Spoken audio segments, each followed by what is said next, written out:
All right, so we seen game one Sunday, the other game on Sunday that came on at 15:30, I think, on Sunday. The Golden State Warriors went the number 3 seed Golden State Warriors went to go visit the number 2 seed Memphis Grizzlies, and this was a barn burner, folks. The Warriors end up winning 117 to 116. Ja Morant missed a last second layup opportunity, and the game ended on that opportunity when it was partially blocked by Klay Thompson. And then Klay, right before the last second layup, Klay Thompson ended up hitting a three that gave the Warriors a 1 point lead. And then, like I said, Ja Morant had the chance to win the game. His layup attempt got blocked, and that's how that ended.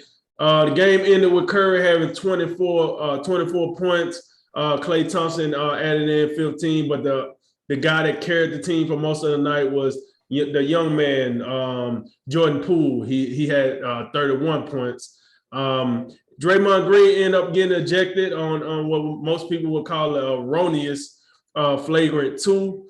Then over for Memphis, you had Ja Morant. He poured it. Him and Jaren Jackson Jr., the 2 young guns over there, combined for a total of 67 points. Morant had 34. Jaren Jackson had 33. With that said, Jay, what stuck out to you in this game? What stuck out to me was I just remember watching this and like thinking the whole time, man, Memphis playing really well. It just felt like there's some individuals who I think didn't perform up to their capability, but I mean, man, that felt like Ja Morant's best game this postseason. It certainly was Jaren Jackson Jr.'s best game. I mean, that's like that. I see that's the dude we've been waiting with, right. Looking for the past felt like 3 years now. 33 points, and I like what he did. It seemed like he started a little bit more on the inside, getting some stuff, with his left hand. Kind of a really unique player to where he shoots the ball right-handed, but it seems like in the post he's better over his right shoulder with his left hand. He was fantastic, and even so, and then you look at Golden State, you look at their best 2 players, or their best 2, you look at Klay and Steph, and they didn't shoot the ball that well.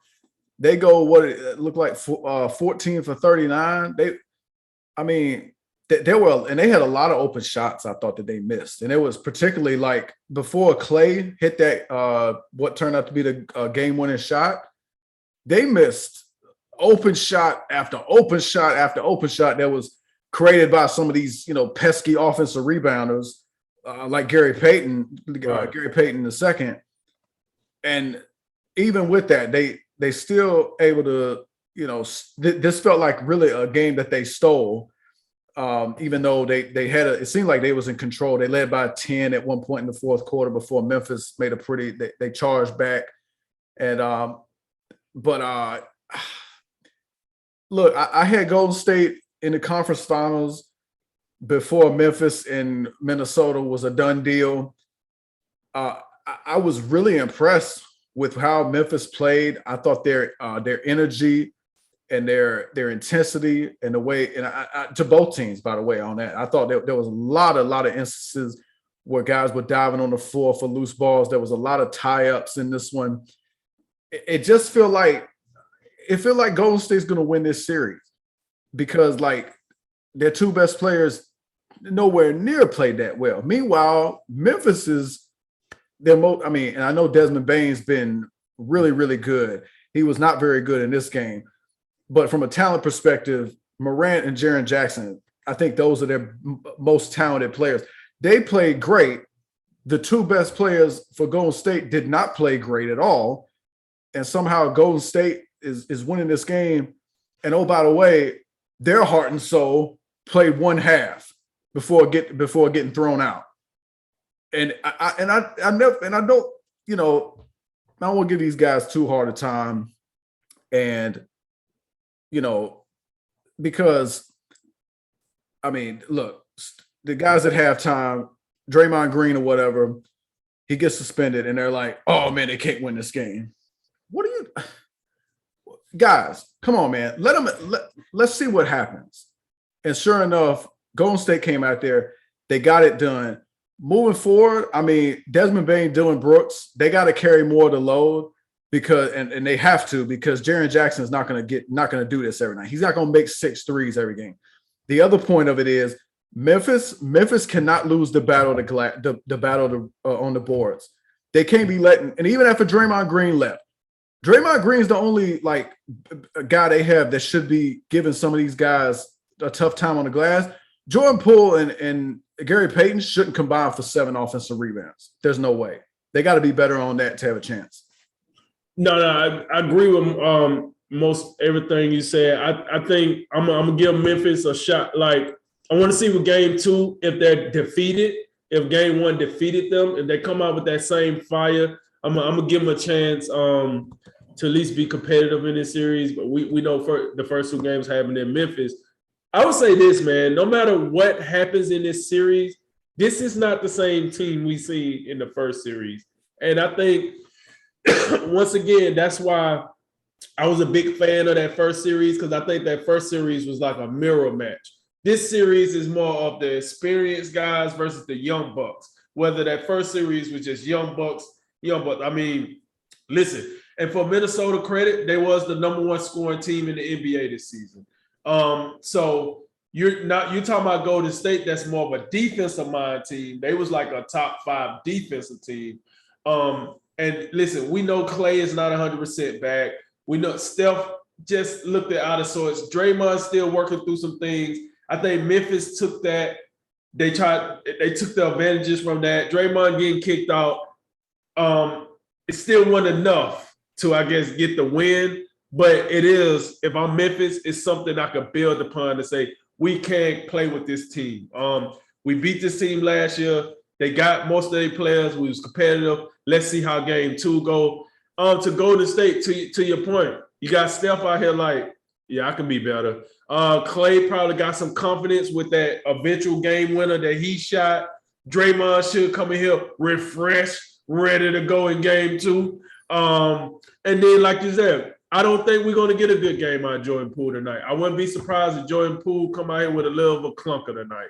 I think he was impressive in game 1. I wouldn't be surprised because Memphis played defense. Like, we got to give them that. They played defense. So I wouldn't be surprised if Jordan Poole gets more attention than he got in game 1 and one of the other guys end up playing better.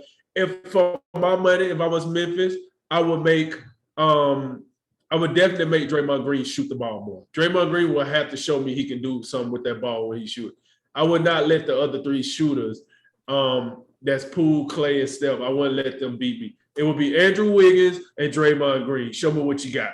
But we'll see how that go. I would say this, though. I think Memphis carried themselves very well in game 1 because I was with you. I said, man, the way they played in the first round, this is not going to cut it. I think Memphis really picked themselves up and showed the world that they can play at a very high level.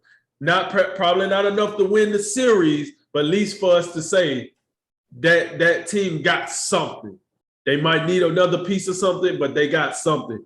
And I'm going to tell you, to what you said about, Golden State guys not playing the best. Listen, Dylan Brooks stuck up the joint. He absolutely stuck up the joint in game 1. Every time I seen him, he was getting a foul. He was the Jaren Jackson Jr. of game 1. Every time he got on that foul. And he was the primary defender of Steph. So it's like if Steph didn't get in foul trouble, he would have probably went bonkers because his main defender couldn't stay on the court either, right? Then Desmond Bain, like you said, I think he's going through something. I think Doris Burke said, who called this game? This was the A crew. This was Mike Breen and company. Okay, so one of them said something about Desmond Bain, and the minute they said something about him, they put the camera on him, and he didn't look quite right. And if he is hobbled, I think this might be a problem for Memphis. He's clearly their best 3-point shooter, and he is a guy when they go through those dry spots, he can get them through dry spots. They didn't need him as much in game 1.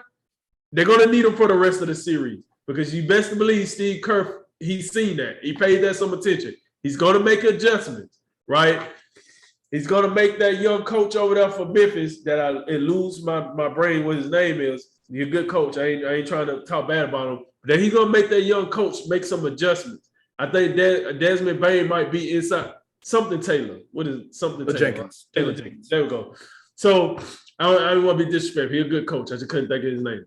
But I think Steve Kerr is going to make him make some adjustments. I can't wait to see how that works.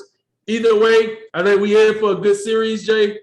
I know we didn't actually we didn't predict this series because Memphis was still playing Minnesota in the first round when this came around. But now that we're here, I know you got Golden State because you've been saying Golden State was going to be in the Western Conference Finals.